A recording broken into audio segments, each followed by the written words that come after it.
Hi friends! Welcome to our live pre-show Kentuhan for Kaya ni Lord Yan. It's always good to be with you for another time of real talk, encouragement, and of course prayers. Ako nga pala si Jamie Santiago Manuel. Hi Eric! Hello, I'm Eric Totanes. Hello, Jamie, and hello to all our friends. Kumusta kayong lahat? We are so excited na makasama kayo tonight dahil lahat tayo for sure makaka-relate sa ating pag-uusapan. Totoo yan, Eric. Have you ever felt na ang buhay mo ay parang isang malaking laban? Like there's always a challenge sa work, sa family, or even sa sarili mo. Tapos titingin ka pa sa paligid mo, no? At makikita na ang daming nangyayaring gulo, uncertainty sa mundo. You can't help but wonder, Lord, kaya ko pa ba? But here's the truth we'll hold on to tonight. Our victory doesn't come from ourselves. It comes from the Lord. He is Jehovah Nisi. The Lord is our banner. Siya ang nangunguna at lumalaban para sa ating lahat. That's why tonight, you'll get to know more about this mighty God who fights our battles. So stay with us until the end of our live kwentuhan. Correct. Kung gusto mong ipag-pray ka namin, just comment your prayer request. And if you have a testimony, naku, gusto naming marinig yan, share it with us. Let's encourage one another. Alam natin no, na minsan ang buhay parang gera, talagang totoong may laban. But when we start to feel tired and overwhelmed, there is still hope. Tandaan yan, there's hope. For God never loses a battle. In Exodus 17:15, Moses built an altar he called it the Jehovah Nisi, which means the Lord is my banner. That's right. Pero what happened before that? 'Di ba? Here's the story. Habang nasa journey pa lang ang Israelites papuntang Promised Land, inatake sila ng isang tribe called the Amalekites. And here Moses went up the hill and held up his staff. Yun yung simbolo ng authority and presence ni God. Habang nakataas ang kamay ni Moses, habang nakataas ang kamay niya, nananalo ang Israel. Pero kapag napapagod siya at bumababa ang kamay niya, natatalo sila. Kaya naman si Aaron at yung mga kapatid at yung kapatid niya tsaka pamangkin ni Moses ay tinulungan siyang itaas ang kamay niya hanggang matapos ang laban. And guess what? Nanalo ang Israel. Not because of Moses or the staff or si Aaron or si but because hindi dahil sa mga tao, no, but because God was fighting for them. That's why they won. Ang sarap nun, the Lord is fighting for us. After the battle, Moses built an altar and called it Jehovah Nisi. The Lord is my banner. It was a moment of declaration that this victory isn't because of us. It's because of the Lord. Yan. In ancient times, yung banner kasi was their rallying point tuwing may gera. No, it symbolizes hope, identity, and victory. So when we say today that the Lord is my banner or our banner, we're saying God leads the way. He's the reason why we are winning or why we won the battle. That's right, Eric. So, ang tanong, have you ever had a challenge or problem na akala mo wala ng pag-asa? O di kaya pakiramdam mo, ikaw lang ang lumalaban ng mag-isa? Then at the end, nakita mo na God was fighting for you pala. Do you have any story about that, Eric? Yeah, naku, marami kong story about, minsan akala mo mag-isa ka lang. And most of the time, the battle that I go through because of the nature of what I do, yung battle into understanding your emotions, yung laban na minsan people will sometimes discredit you or sometimes people will really say bad things about you. And ang hirap ng battle na yon kasi ang hirap pagpatunayan mo ba na hindi ka ganon, alam mo yon, minsan yung a bad report will be mentioned about you, and then ang hirap i-defend yung sarili mo. Actually, wala kang way to defend yourself. Kaya nga, if you notice, some people are posting online because that's the only way they can parang linisin yung pangalan nila. Diba? And they don't have a way to really say na hindi totoo yan. And in my case, as a pastor, I've been going through a lot of battles in my dealings with emotions with people. And sometimes they will, throw things at you and you don't have any way of proving yourself or defending yourself. No, na alam mo, ang natutunan ko dyan na nakita ko na God was fighting for me. Ito, in the past, I had a very horrible experience regarding relationship. But did you know, after 1 year, talagang I'm tormented, ang hirap. After a year, vindication came from God. Through what? Through what? The people that were like saying nasty things about me, one by one, they are messaging me and apologizing. Wow. Because finally, sabi nila na, what happened was, we got blinded and stuff like that. So, ang lesson ko doon, Jamie, and to all our friends right now, if someone, or if there are people who are maligning you, destroying you, gossiping about you, slandering you, alam nyo po, you just have to keep quiet. Knowing that hindi mo kailangang makipaglaban sa inyong salita and then you're maging keyboard warrior ka, and then paalam mo, you don't have to do that. Kahit na mahirap, kahit na feeling mo talagang, grabe naman, ba't kailangang sabihin sa akin yon? Every now and then, malalaman mo na the battle belongs to the Lord. If you will stay quiet, let God do the battle for you through prayer. Don't curse people. Pag-pray mo pa rin sila. Remember them. Bless those who curse you. Pray for those who persecute you. Yun ang sabi ng Bible sa atin eh. So continue to pray, continue to trust God, and that happened to me. Wow. Ang ganda na, no? I love yung experience. Actually, Kuya Eric, no? Parang same din tayo ng story. No? And totoo yan, sometimes you don't need to prove yourself. Just keep calm, keep quiet, and let the Lord vindicate you. But ako naman, sa aspect din na paano ako nilaban at pinaglaban ni Lord, no? Sa journey ko naman sa motherhood, siguro may mga viewers tayo ngayon na nakaka-relate. In my motherhood journey season, no, it was really a challenge for me. Kasi I'm a young mom, no, and lalo na hindi ka lang naman nanay, pero you're playing different hats. Like ako ay nanay, pero full-time breastfeeding din ako. Tapos sa bunso ko, kasi Kuya Eric, full-time homeschool mom din ako. Wow! Homeschool mom na ako. Push natin, diba? Tapos wife din ako. Tapos I am also a pastor and a career woman. So, parang daming hats, ang daming nangyayari, no, sa araw-araw kong buhay. Yung workload na kinakailangan mong harapin, yung strength na kailangan mong ma-produce every day. Wow. And sabi nga nila, 'di ba, yung work daw ng nanay, yung pagod daw ng nanay araw-araw ay doble sa pagod ng isang employee, kasi totoo 'yun. Iba talaga yung pagod, no, na ginagawa ng mga babae araw-araw. Pero eto na nga, dito ko napatunayan na kung ako lang, hindi ko talaga kakayanin. Plus yung, di ba, yung postpartum depression, may mga postpartum blues pa dyan. But I saw how God fought for me in this season of my life.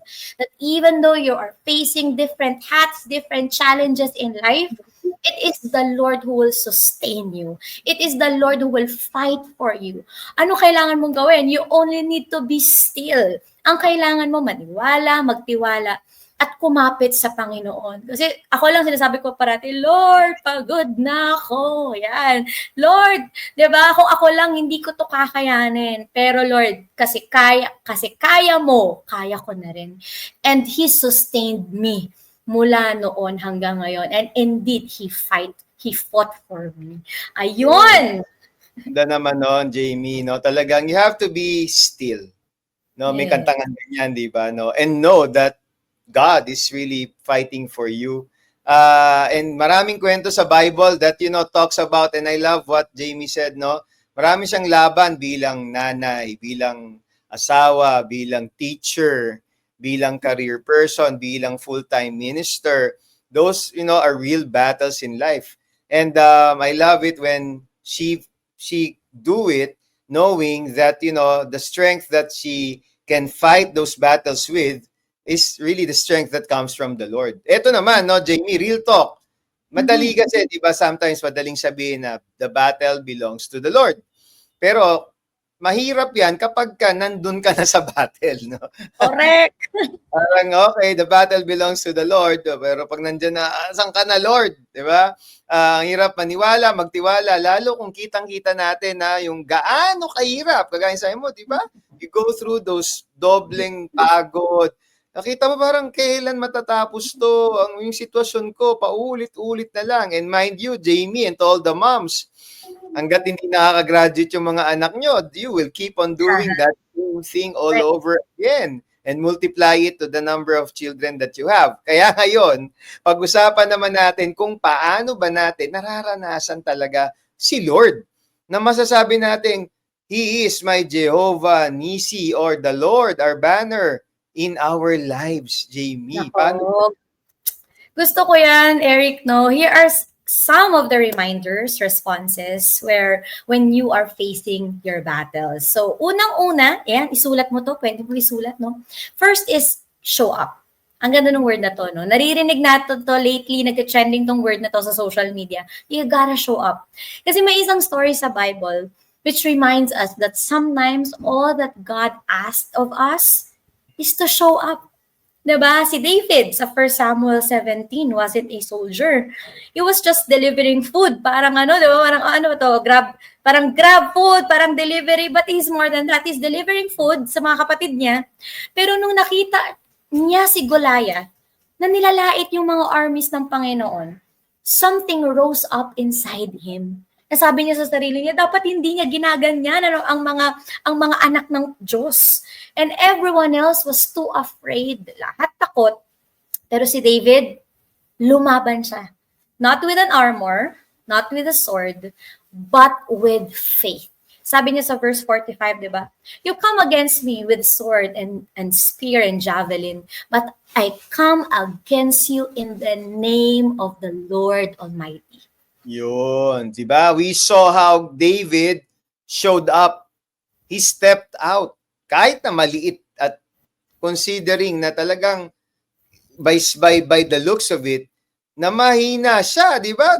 By the muscle and the bulk of the height and all. But because he trusted God, no? He won the battle that everyone else was too afraid to fight.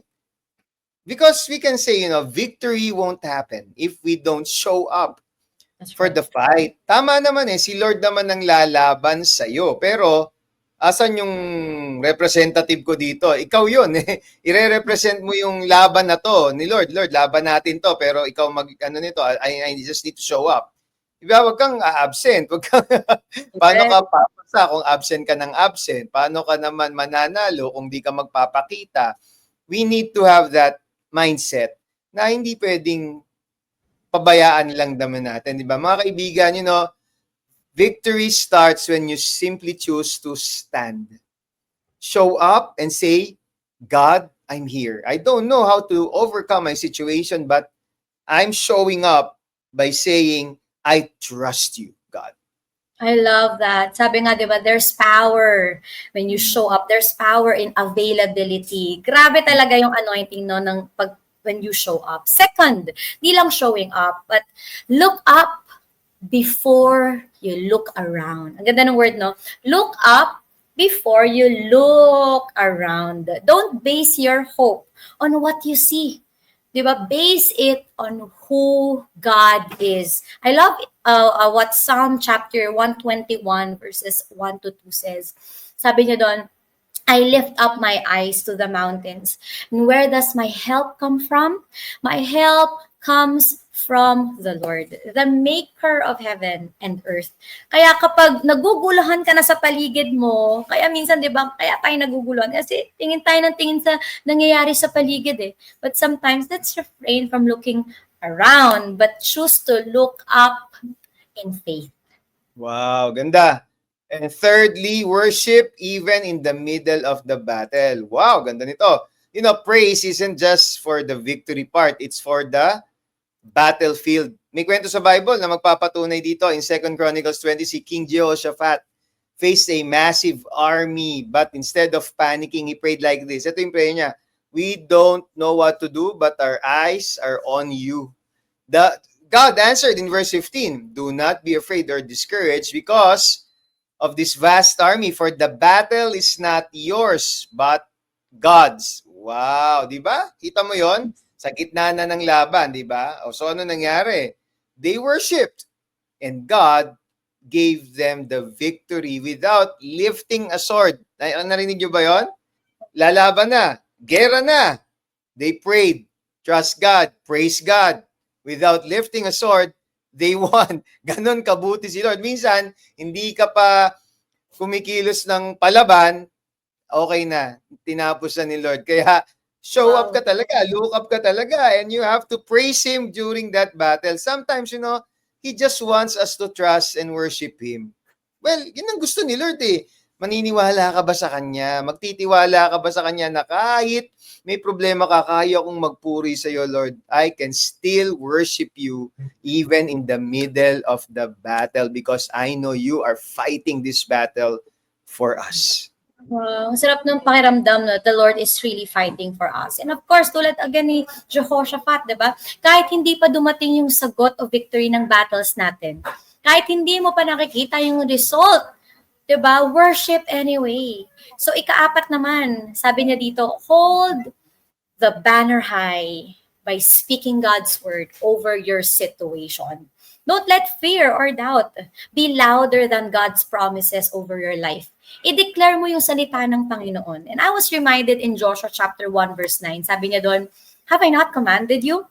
Be strong and courageous. Do not be afraid. Do not be discouraged. For the Lord your God will be with you wherever you go. And I love that yung be strong and courageous dito, 3 beses inulit. Ibig sabihin, sobrang importante talaga. At ini-stress ni Lord sa atin na, okay, hindi magiging madali. Pwedeng may mga darating, pero kailangan mo talagang maging matapang. Kailangan mo maging courageous. Remember God's promises for you, di ba? And declare it again over your situation. At syempre, in this part, di ba, it's important then na basahin natin ang salita ng Panginoon, ang Bible, so we can discover His truth and promises over our lives. Amen, amen. When you declare God's truth, you're raising His banner over your life. And last reminder, let God take the lead. Don't run ahead of Him. Follow His voice. Clearly following, no? Talagang carefully listening and His timing by waiting on what's next, Lord. Minsan kasi, we want to fix everything on our own. Kaya ko to, gagawin ko na to. Hindi na makapaghihintay. Pero you know what? True victory comes when we surrender the fight and say, Lord, kayo po ang manguna sa labang ito. I'm facing something right now. And I trust your way. Show me the way. Show me the next. Let me know what's the next step is. Because I know your way and your steps are always better than what I'm thinking. Kaya nga sabi sa Proverbs 3, verses 5 to 6, which reminds us of this. Trust in the Lord with all your heart and lean not on your own understanding. In all your ways submit to Him, and He will make your paths straight. That's right. Amen and amen to that, Eric. Kaya mga kapatid, let us remember these responses whenever we face battles. Ano yung una? Show up. Second, you look up. Worship in the middle of the battle. Hold the banner high. And let God lead. Kaya ni Lord yan, kapatid. Because He is our Jehovah Nissi. The Lord who fights for you and leads you to victory. Amen, amen. Ito, gawin natin, mga kapatid and Jamie. Can we say this all together? And you can type it na. Kung di ka pwedeng magsalita ngayon, can you type this? Jehovah Nisi, God is my victory. And let's say it one more time. 1, 2, 3. Kahit nasan ka ngayon, if you can speak louder. 1, 2, 3. Jehovah Nisi, Nisi, God God is my is my victory. victory. Wow. Sobrang comforting malaman na hindi lang natin kasama si God sa hirap. He actually fights for our hirap. At mga Wow. kapatid, alam nyo ba na ang greatest victory na ipinanalo ni Jesus para sa atin? Alam nyo ba yon? It's more than just winning battles. Hindi lang yung makapasa ka sa exam, mabayaran mo utang mo. Hindi lang yon. More than that, it's the victory over sin and death itself. That's right. Tama, Eric. That's the heart of the gospel. Alam niyo po, Jesus conquered sin by dying on the cross. And I want you to know that Jesus paid the penalty for our sins. Siya na ang namatay sa krus para sa kasalanan natin. Dapat tayo yun. Tayo yung pinako, tayo yung tinuraan, tayo yung 6 hours na hirapan sa krus. Pero, di ba, nakipagpalit siya sa posisyon natin dahil sa sobrang pagmamahal niya sa atin. At dahil dito, if we receive Christ as our Savior, when we die, we can be sure that we will join Jesus in heaven. Alam niyo po, nagkakaroon tayo at magkakaroon tayo ng eternal life. And no matter how hard life gets, ang dami mang battles in life, we have hope that goes beyond this world. Exactly, Jamie. And it is the promise of new life, eternal life with God.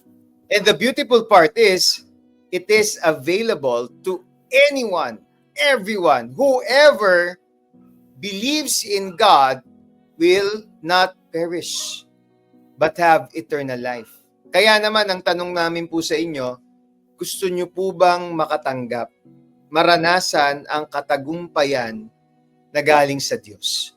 Magsisimula po yan sa paniniwala at pananampalataya. Magdidesisyon kang magtitiwala ka sa Diyos. Because you know what? God loves you.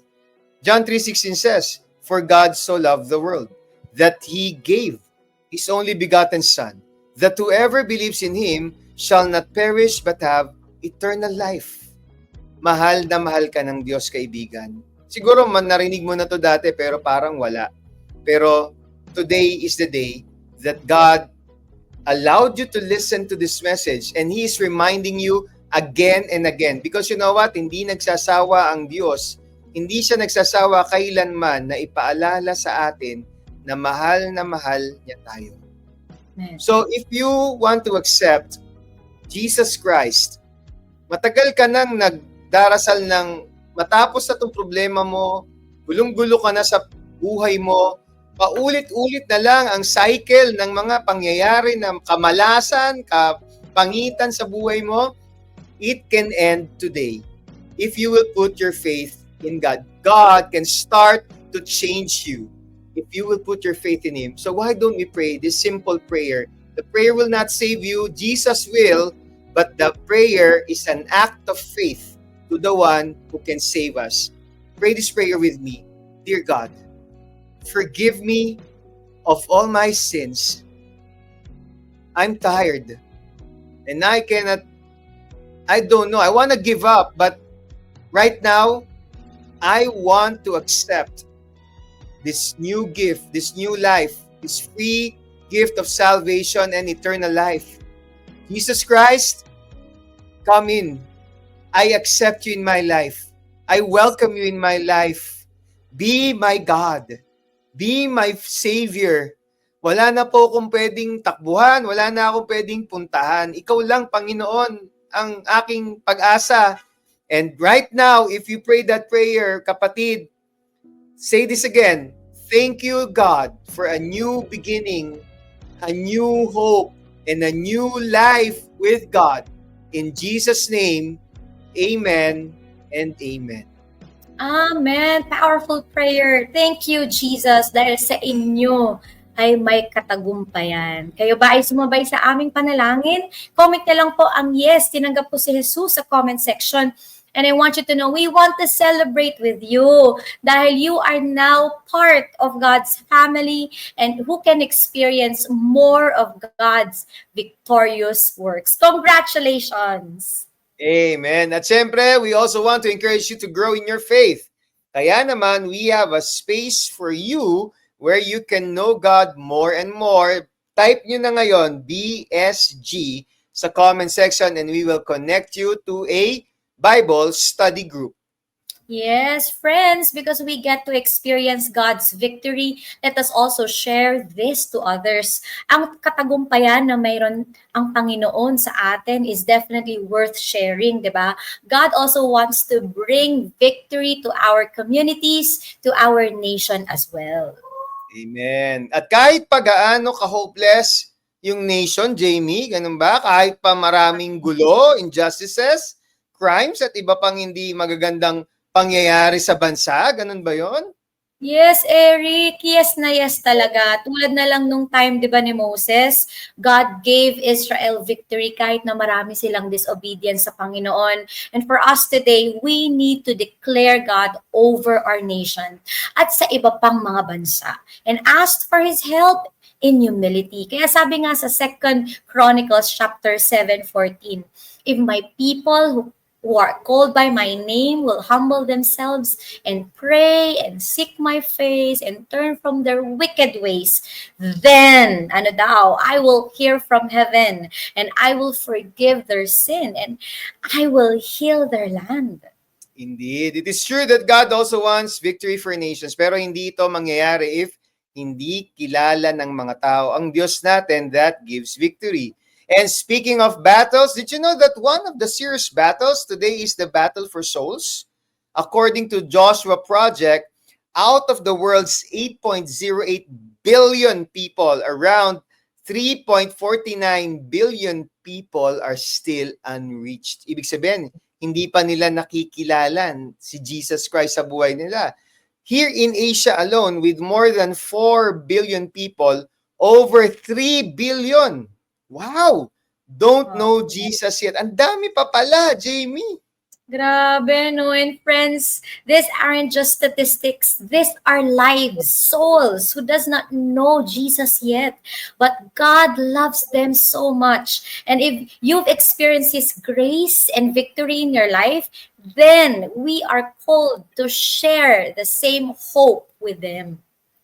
And this is the heart of Asian Center for Missions, to bring the name of Jesus to the nations and to tell people that the victory they're looking for is already won by Jesus Christ.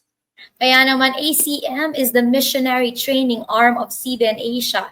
They train missionaries and connect them to churches and missionary agencies that send them to different nations, tribes, and people groups to raise God's banner where it has never been lifted before.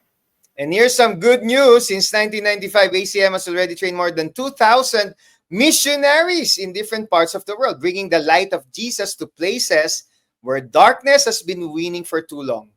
That's right. Alam mo, nakakabilib talaga how God uses their ministry to equip His people for global missions. Pero alam nyo ba, you don't have to travel far to take part in this battle. Even from your home, as in now, nandyan ka, nanonood, isang click lang, you can make an impact. Yeah, tamang-tama yan, Jamie. Every time you give, you help send someone to the field. Your support goes a long way, whether big or small. It makes a huge difference in reaching the unreached. That's right. So if you want to be part of raising God's banner over the nations, ayan na nga, iscan mo na ang QR code na nakikita mo ngayon sa iyong screen. O kaya naman, i-visit mo ang cbnasia.com/give. Together, let's declare kay Lord ang tagumpay ng bawat bansa. At habang nag-uusap na tayo ng victories, we're excited to share that by God's grace, Asian Center for Missions will be celebrating its 30th anniversary this coming July. That's 30 years of God's faithfulness in training, empowering, and sending cross-cultural missionaries to the unreached. You know what? We give all glory to God. Marami pong salamat, O Diyos, di ba? For every challenge overcame, every soul reached, and every victory that pushed His gospel forward. Amen. We also thank God for our incredible partners. Salamat po sa inyo, donors, intercessors, and workers. Your obedience to the Great Commission has made a global impact. So here's to the 3 decades of transformative mission work, and we believe the best is yet to come. Ngayon naman, let's take a moment to pray for those who are in the middle of a battle today and those who sent their prayer requests sa comments po natin. Ayan. Sige. Simulan ko na, Jamie. Si Rachel, sabi niya, pag-pray niyo po ako na maging okay na kami ng mister ko. Lagi niya po ako inaaway. Naway magkaroon po ako ng katahimikan. In Jesus' name, amen. Sa panalangin pong ito ni Rachel sa kapangaaway ng kanyang asawa, Panginoon, ingatan niyo po ang kanilang pagsasama. Baguhin niyo po ang kanilang mga pananaw patungkol sa pagtingin sa isa't isa, na magkaroon po ng respeto, magkaroon ng paggalang, magkaroon ng pag-iibigan, at higit sa lahat, magkaroon ng banal na spiritong nananahan sa kanilang mga pagkatao. I pray for Rachel right now sa kanyang asawa. Magtigil na po ang pangaaway, tumigil na po ang alitan sa pangalan ni Jesus. Magkaroon ng katahimikan na nagmumula sa inyo, katahimikan na walang makakasira dahil ito'y galing sa inyo, Panginoon, sa pangalan ni Jesus. Amen. Amen. And Lord, I also pray for her Freda. Lord, nagpapapray siya, gabayan mo lagi ang kanyang mga anak. Lord, bigyan niyo siya ng mahabang buhay, lalo na Lord God, sa mga apo niya. Marami siyang apo, Panginoon, at kailangan siya nitong mga ito. And I also pray, Lord God, na iiwas mo siya sa kapahamakan. Lord God, lalo kanyang mga anak. Father, I pray, Lord God, for her Freda. Bless her. Be with her. Siguro may mga worries siya about the future. Lord God, ang mga anak niya, ang pamilya niya. Lord, I know and I believe na hawak mo ang lahat. You are the past, present, and future. Lord, sovereign ka. And we believe, Lord God, na kaya mong hawakan, kaya mong protektahan, kaya mo silang dalhin, Lord God, sa kanilang purpose, kanilang buhay. So bless her family, Lord God, bless her apos, Panginoon, at bigyan mo pa siya ng mahabang buhay sa pangalan ni Jesus. Amen and amen. Amen. Si Jasmine naman, Panginoon, pinapanalangin namin na maging successful po in Jesus' name ang operation sa thyroid ng anak niya sa darating na Lunes na 17 years old. In the name of Jesus, let the hand of the surgeon be still and precise and relax and makontrol niyo po ito, Panginoon. There will be no infection. There will nothing that will go wrong sa operation na ito. Bigyan niyo po ng steady hands ang lahat ng mag-o-opera, kilos sa operating table. And Lord, I pray for speedy recovery and fast healing sa wound, whatever that will happen sa pag-o-opera na ito. And I pray for provision na mabayaran lahat, ma-meet lahat ng pangangailangan. Protektahan niyo po ang peace, Panginoon, din ni Jasmine, na maging relax siya sa inyo na ang katagumpayan. They already won because they are not fighting for victory, they are fighting from victory. In the name of Jesus, amen. Amen and amen. Thank you, Lord God. Lord, I also pray for Violeta. May prayer request siya. Yung kapatid niya, yung brother niya ay na-stroke. More than 2 years na. But walang improvement, Lord God, sa mga gamot. Lord, today I pray, Lord God, sa kapatid, sa brother ni Violeta. Lord, today, Lord, totoo to walang gamot talaga. Pero ang pinakasolusyon ay ikaw lang. Your healing power mo lang, Lord God. Ang kaya magpagaling sa amin. Ano mang pinakamahirap na sakit yan, wala pong mahirap sa'yo. Lord God, wala pong imposible sa'yo. And so, we are coming before you, Lord Jesus. We are agreeing, Lord God, in the Spirit. For Violeta's brother, Lord, we rebuke stroke in the name of Jesus. Ano man ang dahilan para ma-paralyze ang kanyang katawan, hindi siya makagalaw, anuman ang reason, Lord God. Lord, alisin mo ito sa pangalan ni Jesus. And we just speak for life. We speak for long life. We speak na ibalik mo, Lord God, mag-resurrect yung mga body parts, Lord God, na hindi na nagpa-function ngayon sa pangalan ni Jesus. And Lord, I pray for your blood. I-cover mo po ang kanyang katawan, ang katawan ng kanyang brother from head down to his foot. Right now, be healed. Be free from stroke. In Jesus' name, amen. Amen.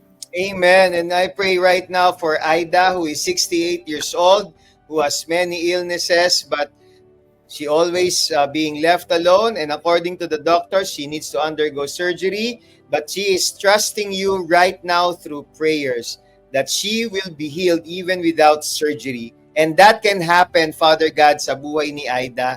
That healing is possible even without the surgery. You will use doctors, you will use medicine, but ultimately you are the one who will make the healing happen. But in the event that you need to use people, Father, kung ano yung pangangailangan ni Aida ngayon, I pray na magtiwala siya ng buong puso sa iyo. If she will not require surgery, so be it. But if she will require surgery, so be it. The most important thing is that victory, healing will come from you, not from anyone else.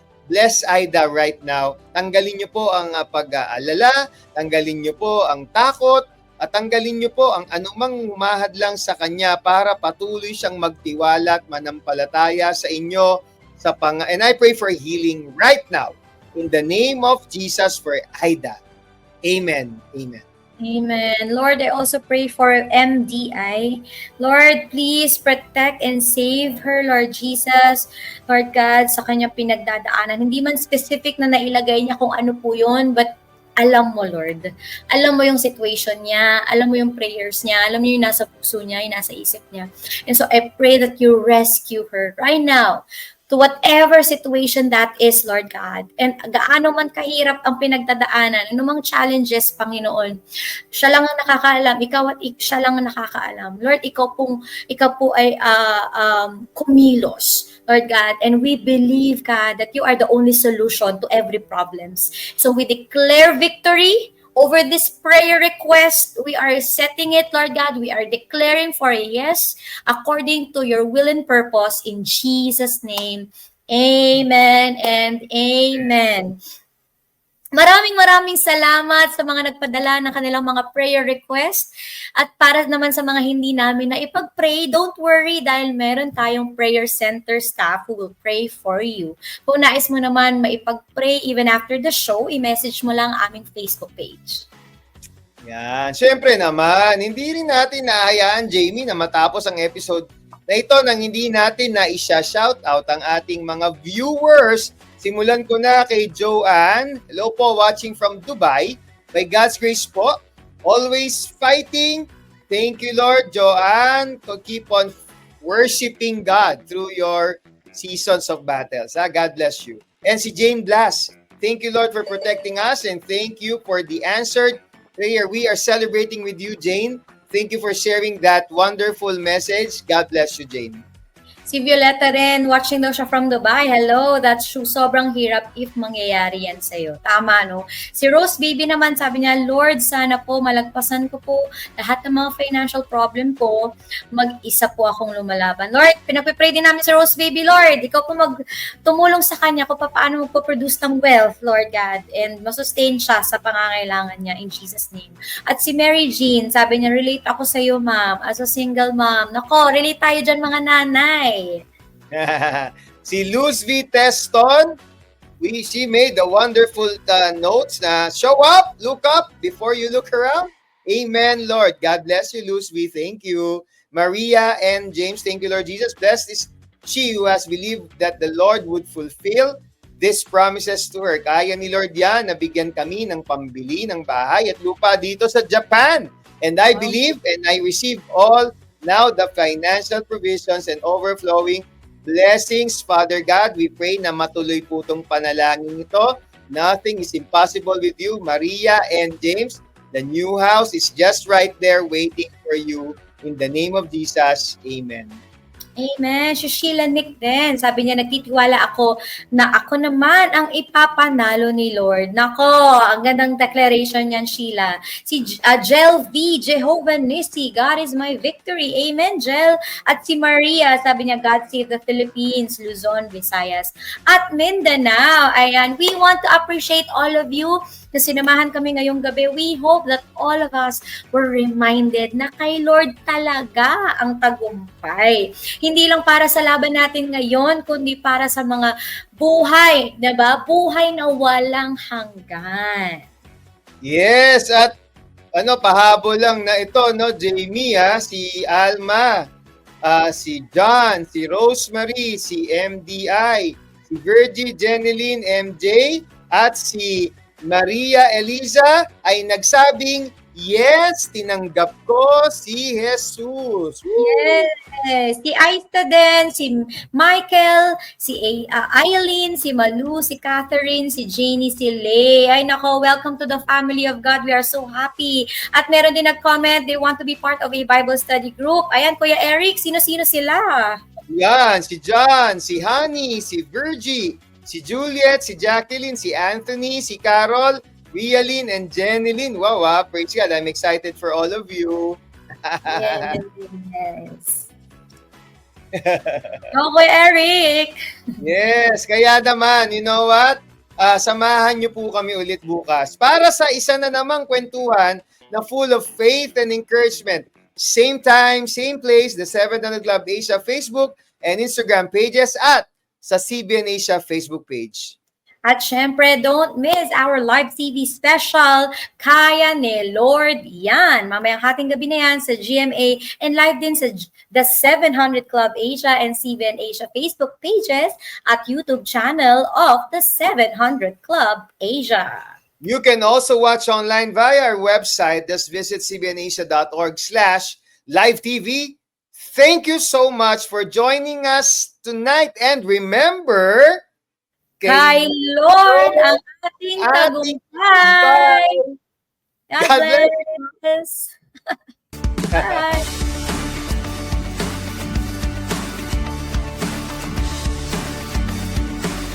Paano ba yan? Saan ako maghahanap ng trabaho? Wala pa man din akong ipon. Paano ng pamilya ko? Kalma lang. Kaya ni Lord yan. Live na mapapanood mula May 26, midnight, dito lang sa GMA. Ngayong Webes, nanay, palaging bigo sa ina-applyan. Ngayong Webes, nanay, palaging bigo sa ina-applyang trabaho, may pag-asa pa kayang matanggap? Pamilyang nagpundar ng kayamanan sa Amerika, napulbos ang lahat dahil sa sunog, makakabangon pa kaya sila sa gitna ng matinding unos sa buhay? Huwag mawala ng pag-asa, kaya ni Lord yan. Tunghayan ang pagsibol ng pag-asa sa special live telecast ng The 700 Club Asia, Webes, alas 12 ng gabi sa GMA.